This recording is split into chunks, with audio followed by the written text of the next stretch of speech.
a évalué les pertes individuelles des commerçants en vue d'une probable réparation.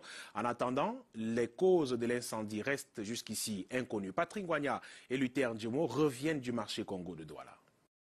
Registre à la main, Paris Noumni, chef de bloc textile B au marché Congo à Douala, enregistre les différents sinistrés de l'incendie survenu ce week-end. Tous ceux qui ont perdu leur boutique, ils vont avoir leur boutique. Et nous faisons tout ça avec l'accord de tous les commerçants. Parce qu'à chaque fois, nous arrivons sur un site où il y a eu un SINET. Avant que nous en soyons, il est présent. Il nous donne tout ce qu'il certifie qu'il est propriétaire de l'endroit. On enregistre. Les deux commerçants que nous avons rencontrés ce matin se réjouissent de l'initiative et convoquent la transparence dans l'exécution de ce recensement, tout en se souvenant qu'il y a 8 ans, un recensement du même type avait été entamé au lendemain d'un autre incendie du même acabit. On ne tient pas tellement compte des bailleurs, puisqu'il y a les bailleurs qui se présentent pour l'enregistrement, mais présentement, c'est les sinistrés. Alors, je comprends le problème de certaines, c'est les... Sans qui se battent et qui sont abandonnés à eux seuls.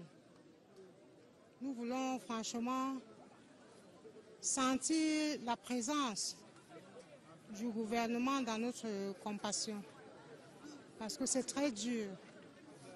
Très dur, être toujours à recommencer sans soutien, c'est pas facile. Pendant ce temps, d'autres commerçants s'activent à la réparation des espaces endommagés. Quand d'autres amènent le sol, essaient de vendre ce qu'ils ont pu sauver de l'incendie. Et au sujet de cet autre incendie, on note une succession de 20 solutions. Resté espace marchand provisoire depuis 44 ans, les dizaines de cas d'incendie enregistrés ont à chaque fois été suivis des mesures préventives. Des mesures qui s'avaient finalement inefficaces au regard de l'embrasement permanent de ce marché qui abritait des Sénégalais, des Nigérians, des Guinéens, des Camerounais entre autres. Un espace également réputé pour des crimes commis dans l'histoire du Cameroun. Monique Naossi-Fosso et Martin Luther Ndjemo reviennent sur l'histoire de ce marché Congo de Douala et sa succession d'incendies enregistrés au fil du temps. Avant sa mise en service en 1976, l'espace devenu marché Congo était le terrain d'exécution des condamnés à mort.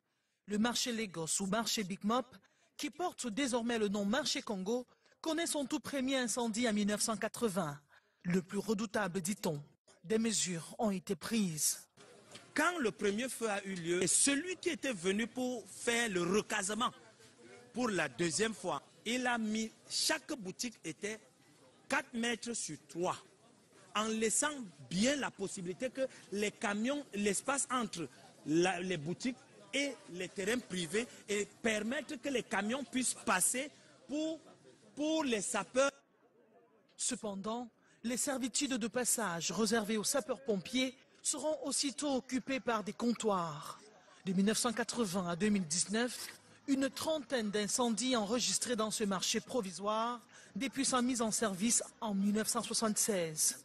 À chaque fois, l'on pointe spontanément un court-circuit et parfois des difficultés d'accès aux bouches d'incendie. Plusieurs fois, nous avons eu la descente des éléments des pompiers qui sont venus pour nous entretenir sur des mesures à prendre pour éviter les incendies. Nous avons par exemple à cette époque-là su qu'il ne fallait plus avoir avec nous ceux qui faisaient la restauration et qui avaient des bouteilles de gaz dans les marchés. Les autres tailleurs qui utilisaient aussi certains objets pour le plissage où il y avait du gaz qui était utilisé. Nous avons fait cela. Mais malheureusement, il faut reconnaître que nous aussi, les mesures ne sont pas fortement prises. Quand le commerçant va déjà reconstruire sa boutique, il est difficile d'être derrière chacun pour dire le câble électrique que vous utilisez, assurez-vous que ce soit de bonne qualité. Le deuxième incendie qui a eu lieu a permis qu'on puisse demander qu'on réhabilite les bouches d'incendie. La bouche d'incendie a été réhabilitée juste ici, devant l'immeuble-ci. L'incendie d'aujourd'hui avait été obstrué par les commerçants qui ont bouché. Après cet incendie de février 2019, les sinistrés sont consolés une seconde fois par une autre promesse. En rappel, le 24 avril 1960, il y a eu un massacre au quartier Congo de Douala, consécutif à un incendie criminel. L'une des pages sombres de l'histoire du Cameroun, dont l'historien Eno Meyomesse raconte la genèse dans son ouvrage intitulé 1960, fait marquant au Cameroun, les premiers pas vers l'indépendance. Heureusement pour les mères d'enfants, des couches jetables ne se vendaient pas dans ce marché. Des couches qui sont de nouveau disponibles sur le marché après quelques semaines d'interdiction. Le ministre du Commerce a rendu public les marques de produits dont la commercialisation est autorisée. Une liste de 10 entreprises au total, parmi lesquelles 5 sociétés locales. Les détails avec Aimé Catherine Moukouri et Henri Tinda. Nous avons fait un petit tour dans les grandes surfaces pour constater le grand retour des couches jetables. Attention, juste quelques marques sont disponibles. Esther, par exemple, n'a pas trouvé sa favorite et devra se rabattre sur une autre. Je n'ai pas trouvé ce que j'utilise habituellement. Et comme on a conseillé celle-ci, je voulais essayer si c'est bon. Les couches exposées ici sont produites par les marques des 10 sociétés autorisées par le ministre du Commerce. Selon un communiqué publié ce 21 février, les entreprises auraient été évaluées sur le plan technico-réglementaire. Les couches Sita, Mobi, Molfix, Oridel, Softcare ou Joylinks, produites pour la plupart par des entreprises camerounaises. Elles sont à présent rachetées, en gros, par les commerçants. Les couches qu'on a citées pour la vente, il y a Molfix, il y a Joylink, qu'on nous a demandé de vendre et que c'est la couche de l'heure.